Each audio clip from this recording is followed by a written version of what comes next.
আসসালামু আলাইকুম। আজকে আমি রান্না করতে যাচ্ছি মুরগি মাংস। কড়াই গরম হয়ে গিয়েছে, আমি কড়াইয়ে সামান্য তেল দিয়ে দিলাম। এখন কেটে রাখা পেঁয়াজগুলো আমি দিয়ে দিচ্ছি। দিয়ে পেঁয়াজটাকে নেড়ে চেড়ে ভালো করে লাল করে নিব। 3 টুকরো এলাচ দিয়ে দিলাম, 2 টুকরো তেজপাতা দিয়ে দিলাম, 2 টুকরো দারচিনি দিয়ে দিচ্ছি, 3-4টা লং দিয়ে দিলাম। দিয়ে ভালোভাবে নেড়ে চেড়ে ভেজে নিব।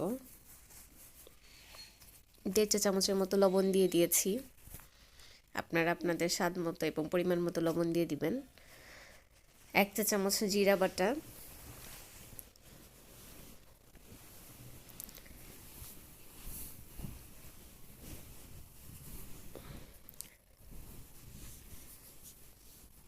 দিয়ে দিচ্ছি 1 চা চামচ রসুন বাটা,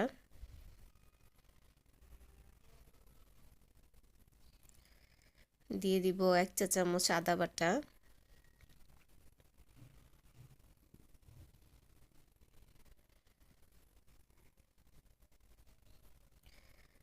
দিয়ে আমি মশলাটাকে ভালোভাবে নেড়েচেড়ে কষিয়ে নিব। মশলাটাকে ভালোভাবে ভেজে নিতে হবে যাতে মশলার গন্ধ না থাকে, কাঁচা কাঁচা গন্ধটা চলে যাবে।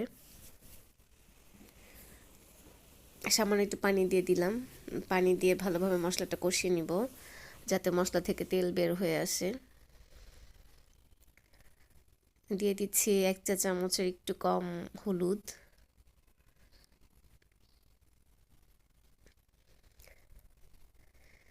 দিয়ে দিব 1 চা চামচ মরিচের গুঁড়ো।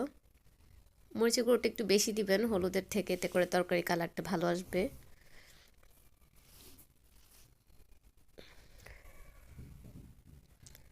মশলাটাকে আমি ভালোভাবে কষিয়ে নিচ্ছি।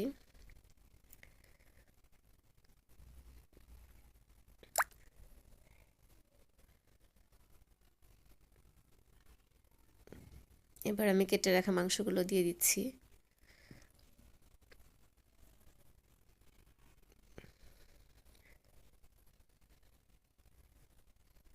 দিয়ে ভালোভাবে নেড়েচেড়ে আমি ভালোভাবে কষিয়ে নিব। মাংসটাকে ঢেকে দিয়েছিলাম, দিয়ে এবার আমি আরেকটু নেড়েচেড়ে দিচ্ছি। মাংসটাকে আমি আবার ঢেকে দিব, দিয়ে ভালোভাবে সিদ্ধ হয়ে গেলে আবার নেড়েচেড়ে কষিয়ে নিব।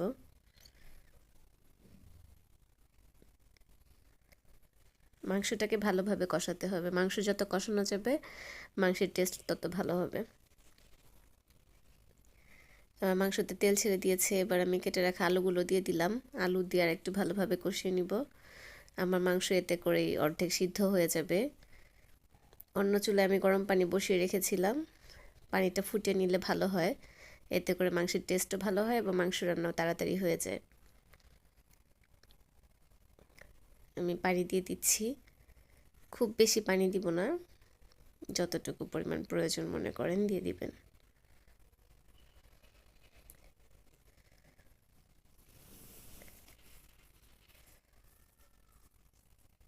যেহেতু আমি ভালোভাবে কষিয়ে নিয়েছিলাম মাংসগুলো, আমার মাংস রান্না হতে বেশি সময় লাগবে না এবং গরম পানিও দিয়ে দিয়েছি। আমার মাংসে বলক চলে এসেছে, রান্না প্রায় হয়ে এসেছে। এবার আমি ভাজা জিরার গুঁড়ো দিয়ে দিচ্ছি।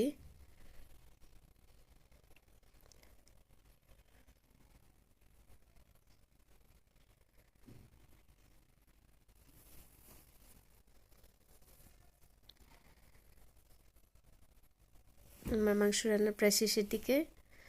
আমার চ্যানেলটি সাবস্ক্রাইব করবেন এবং আমার পাশে থাকবেন। আল্লাহ হাফেজ।